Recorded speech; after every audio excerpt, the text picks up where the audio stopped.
Hi, good morning. Ngayong araw na to ay Sunday. Maaga nga pala akong gumising para mag-asikaso. Meron kasi akong mga panindang dapat i-deliver ngayong araw na to at sinabihan ko yung mga customer ko. Pwede nilang makuha yung mga item nila ng mas maaga dahil may lakad ako papunta ng Taipo. Etong araw na to ay hindi totally nakasettle yung mga plano ko after ng mga paninda ko. Pero sabi ko sa sarili ko dahil nga mag-isa lang naman ako at wala naman akong planong puntahan after ng pagtitinda is naisipan ko nga na bisitahin itong bridge pool na nakita ko dun sa mga kasamahan kong domestic helper na pinupost nila. So parang naengganyo ako na puntahan. Magtitinda muna ako at sana maging successful yung mga plano ko after ng pagtitinda ko. Ito nga pala yung pangalawang beses na mag-hike akong mag-isa. I mean solo flight na walang kasama.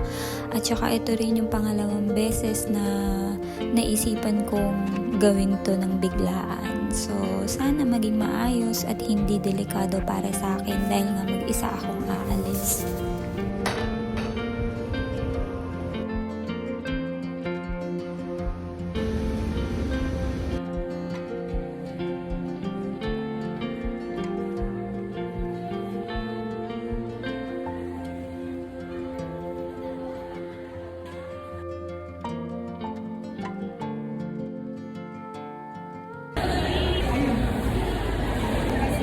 Meron na lang nga pala akong isang item na ihahatid sa customer ko and then after nito, lalarga na ako papunta sa Taipo.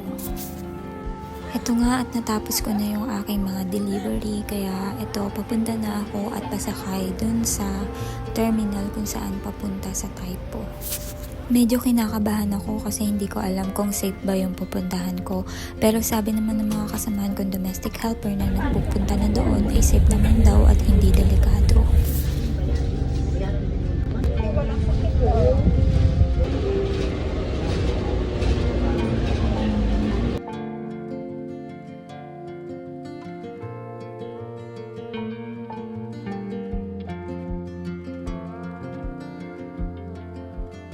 Bumili nga pala ako ng pagkain na babaunin ko at hindi ko alam kung meron dong tindahan na pwedeng bilan ng pagkain pag inabot ako ng gutom. Kaya mas maganda na may baon kaysa sa wala.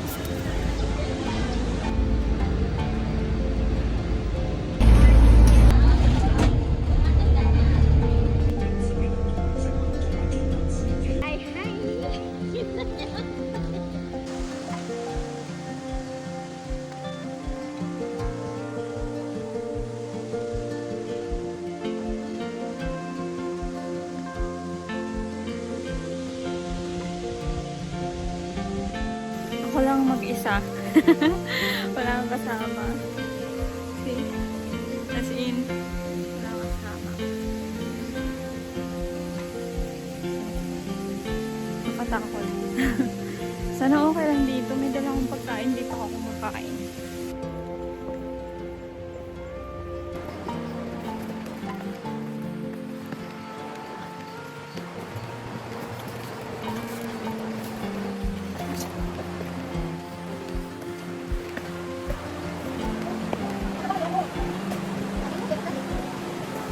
Sorry.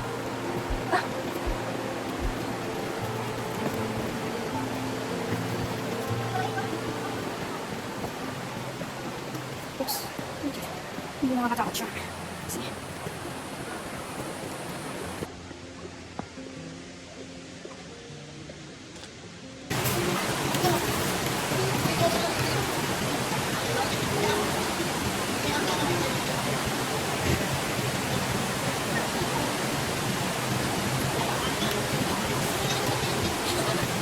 Papa, nandito na eh. Kain lang mo. Huwag kang inang kasi eh. Di ba nakakain ako?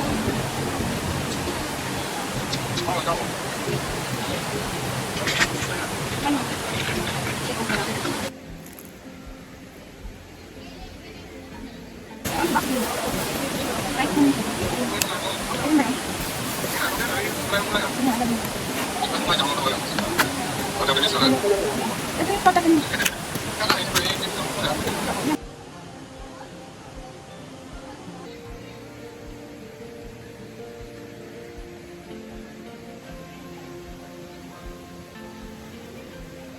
Importante may mga Pilipina sa paligid.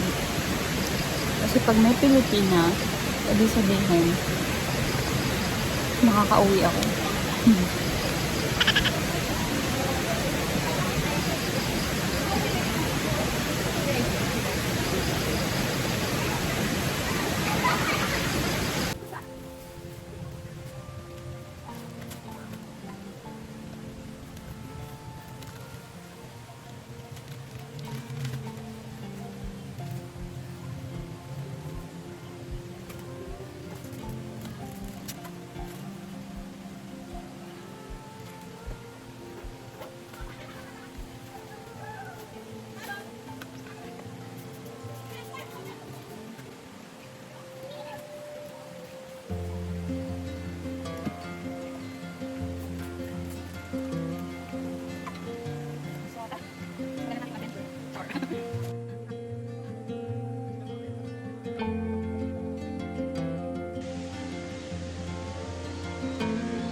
Ang beto ng decision ko. Gusto kong pumunta dun sa tinatawag nilang malaking falls, pero hindi ako makapunta kasi nga maraming tao tsaka maraming lalaki. So nag-decide ako na dito na lang sa may paanan banda mag-stay at ikot-ikot.